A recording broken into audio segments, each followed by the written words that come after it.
A hearty good afternoon to everyone, and welcome to a session on the topic of common skin problems in newborns. To educate us on this topic, we have Dr. Suguna Reddy among us. With her extensive knowledge of pediatrics and neonatology and her experience as a pediatric consultant, she is the ideal person to guide us to help the causes and solutions to those common skin problems in children. Doctor, you have the stage. Hello everyone. I'm Dr. Suguna. Today we will discuss about common skin problems in newborn and infant.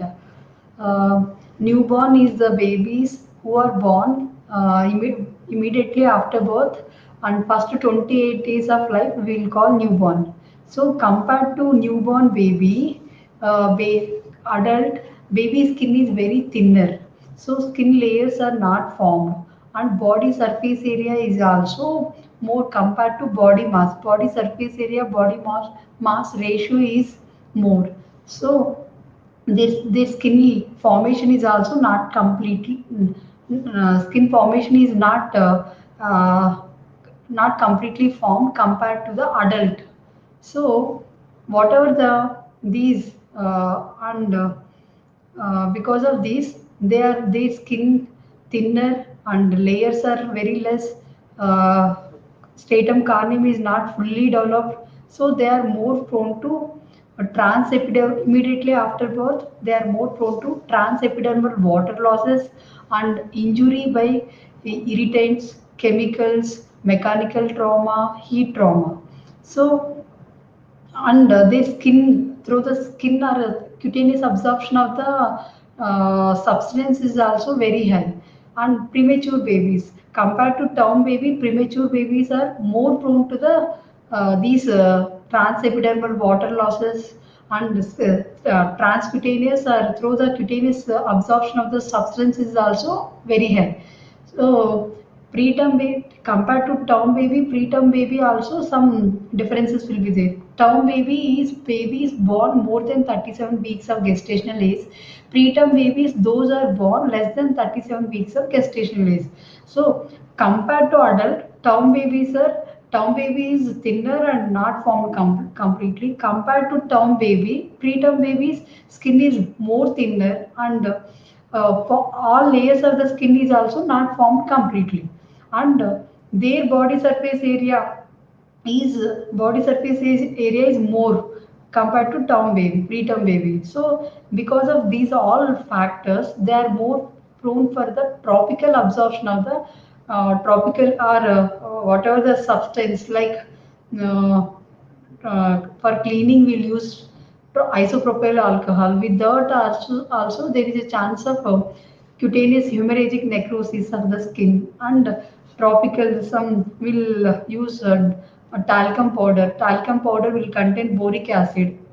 With there is a chance of cutaneous systemic absorption of these products, boric acid, and there is a chance of systemic toxicity like vomiting, diarrhea, skin rashes, and tropical application of steroids to the skin.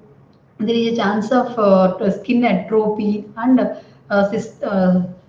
systemic toxicity like adrenal suppression. So these are the some examples of the cutaneous absorption and systemic toxicity with the cutaneous absorption of the some tropical drugs. And today's my topic is common skin problems. And first, I want to discuss some what are the common things we'll do immediately after birth. So, first thing, bathing. Bathing should be for newborn babies. Better to delay the bathing till 24 hours of life, and bathing should be delayed till 24 hours of the life, and bath should be very gentle bath, and room temperature should be warm and hygienic bath, and don't use better to avoid cleansers in first 2 weeks of age. And if you are using any cleansers, use neutral pH cleansers and fragrances free, irritant free, and less preservatives, neutral pH. These are the gentle bathing duration is also less than 5 to 10 minutes is good. Uh, then application of emollients or oils. Actually, after birth, most of the parents' first question is which oil is good.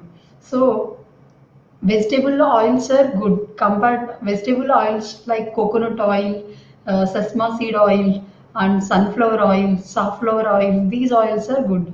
Better to avoid mustard oil and olive oil. Mustard oil will contain substances. These products are irritant to the skin, and olive oil also. This is they are it will increase the fungal growth. Or Malassezia furfurei growth will be increased with these oil preparations. So better to use vegetable oils like coconut oil, sesame seed oil, sunflower and safflower oil. These oils contain some fatty acids. They will actually they will inhibit the bacterial production, decrease the infection rate, and they contain some anti-inflammatory substance also. So you can apply some emollients or some oil, and oil massage is also good for the baby. And other things, one more thing, immediately after birth baby is they will baby skin, it contains vernix caseosa. What is vernix? Vernix is a white biofilm. It will produce from the final last trimester of the pregnancy, or it starts from 28 weeks of gestational age. It peaks around 33 to 37 weeks of age. uh, Peaks around 33 weeks of gestational age. After 37 weeks, Vernix is it is very less. So, what is the importance of Vernix? Vernix, it contains like it is almost 80% water and 10% protein and 10% lipids, and it is protective to the baby. It improves the hydration status of the baby, and it decreases the infections, and it decreases the inflammation, and it improves the baby's. Actually, don't remove the vernix immediately after birth. If you keep if you are not you, it should if you are not removing the vernix, it improves the skin hydration status, moisture content of the skin, and acid mantle layer formation. It will help in the acid mantle layer formation. So, and WHO also recommending that don't remove the vernix immediately after birth. One more thing, then after this, so what are the common benign rashes, of the common problems are benign rashes of the newborn baby? Uh, First, transient vascular phenomena. What are the transient vascular phenomena in the babies? First thing is acrocyanosis, cutis murmurata. These two things, whenever the baby is exposed, what is acrocyanosis? Baby is exposed to the cold stress. There is a bluish discoloration of the palms and soles without edema. It is a transient vascular phenomena. If if you warm the baby, it will resolve its own. For this, not required any treatment. One more thing, if baby is exposed to cold stress, another thing is cutis murmurata. Cutis murmurata is lazy reticulated pattern of the whole of the skin. It is also common problem. These two things are because of cold stress, and they are because of etiology is because of vascular and neurological immaturity of the babies. And one Then what are the common skin rashes? Common skin rashes. What is milia? Milia is white, yellowish white papules, 1 to 2 mm diameter. They more common in the nose, forehead, face. Milia are solitary lesions. They are also common problem in the newborn babies. They are normal benign rashes. They resolve spontaneously, not require any treatment. Mm, then milia, if they are unusual, milia, if milia are extensive, numerous milia, and unusual distribution of the milia, and if it persists more longer periods, then we have to suspect another things. So most commonly media will dissolve spontaneously, not require any self resolution will be there, not require any treatment. Then another thing, sebaceous gland hyperplasia. This is also common problem. Most commonly, they are also like similar to the milia, but their milia are solitary, single lesions. More sebaceous gland hyperplasia are group lesions. They are most commonly appear in the scalp, face, forehead. Sebaceous gland hyperplasia is because of endogenous or maternal androgen stimulation. This is also so there is for this also not required any treatment. A spontaneous resolution will be there. Another common benign rashes, common skin issue is another skin issues, malaria. Malaria, three types of the malaria will be there, like malaria crystallina, malaria rubra, and malaria profunda. This is depends on the eccrine duct blockage of the eccrine ducts. Depending on the level of the blockage, three types divided into three types: malaria crystallina, malaria rubra, and malaria profunda. Malaria crystallina is a clear vesicles, most commonly appear on the scalp and face, upper body. Malaria crystallina is a clear vesicles, and uh, they resolve spontaneously or self-resolution will be there, not required any treatment. And malaria crystallina blockage is just below the stratum corneum. Blockage in the epidermis, eccrine duct blockage at the epidermis. In the epidermis just below the stratum corneum. In the malaria rubra, blockage of eccrine duct is mid of the epidermis. So malaria rubra will be pinpointed erythematous papules with surrounded by some erythema. Malaria profunda is blockage of eccrine duct dermoepidermal junction, and malaria rubra and malaria profunda both associated with some erythema and pruritus. Malaria crystallina is not associated erythema. For these three things, for last two things like rubra and profunda, because of heat stress also. Symptomatic treatment and cooling measures, avoid the overheating or thermal stress, avoid thermal stress. This is the treatment. Then another common or benign rash is epiderm inclusion cyst. What are the inclusion cyst? Three type of inclusion cyst. Epstein-Barr, Milia is Milia is also inclusion cyst. It is a inclusion cyst. Then Epstein-Barr's are inclusion cyst on the mucosa. Mucosa hard palate, between the soft and hard palate and median raphe, white papules on the junction between the hard and the soft palate. It is also benign lesion. It mostly appear in the later term gestational age baby and multigravida babies. For these also not required any treatment. Spontaneous resolution will be there. Then Bohan's nodules, they are also appear same like this is also inclusion cyst on the mucosa. For this also actually Bohan nodules on the alveolar ridges. And the most commonly they are appear on the maxilla of alveolar ridges. These will be confused with natal teeth, but so natal teeth mostly appear in the lower incisor, on the mandible and lower incisor. Bohan nodules will appear in the maxilla. So for these also not required any treatment. Spontaneous resolution will be there. Then one more inclusion cyst is epithelial inclusion cyst is foreskin cyst or median foreskin cyst. These appear on the penis or median raphe of the scrotum.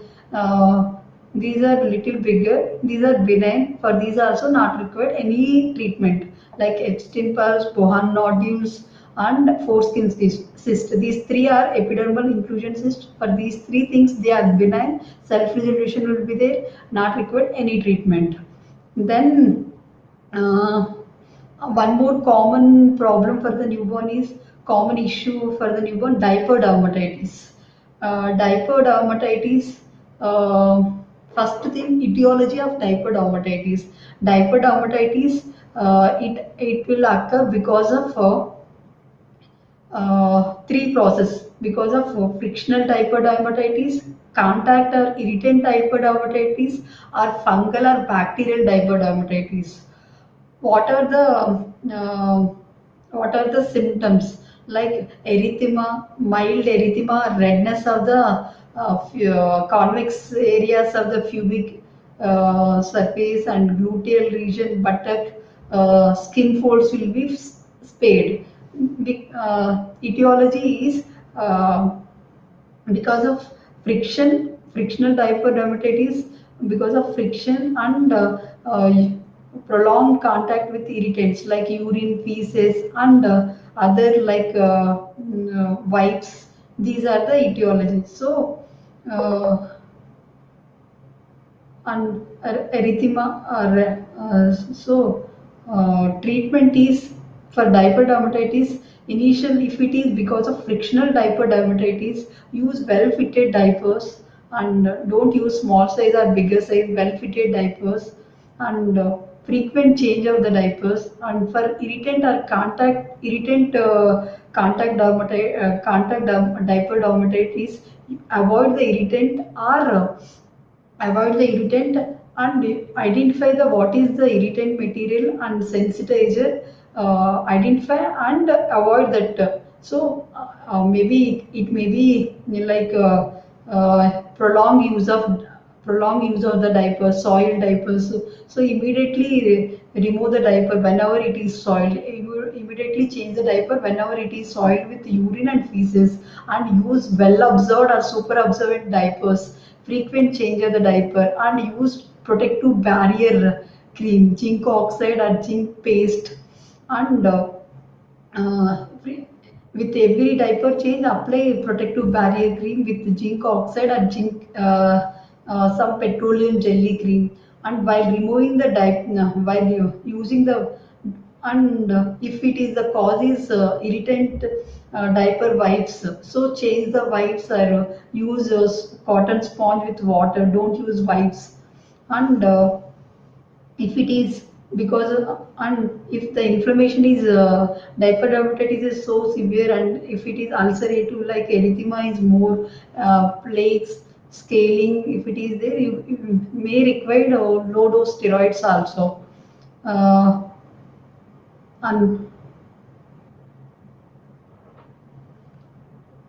And another common benign rashes are erythema toxicum. Erythema toxicum also it is a benign rash of the newborn baby. It usually appears second or third day of the life, but some babies it may appear within 24 hours. Sometimes it may appear 2 to 3 weeks of age also. It initially appeared like a erythema, 2 to 3 erythema with a transient papular lesions with yellowish papules or pustules.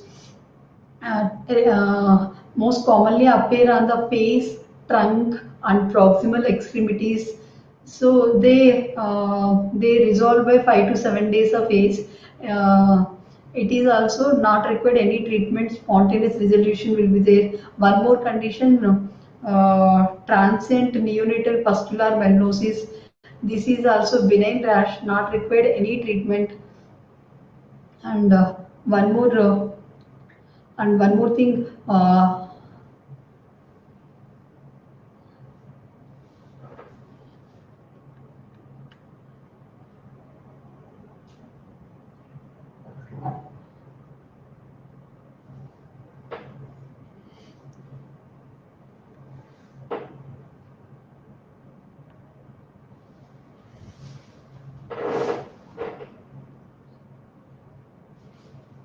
Okay, these are the common skin problems in the newborn babies. Thank you.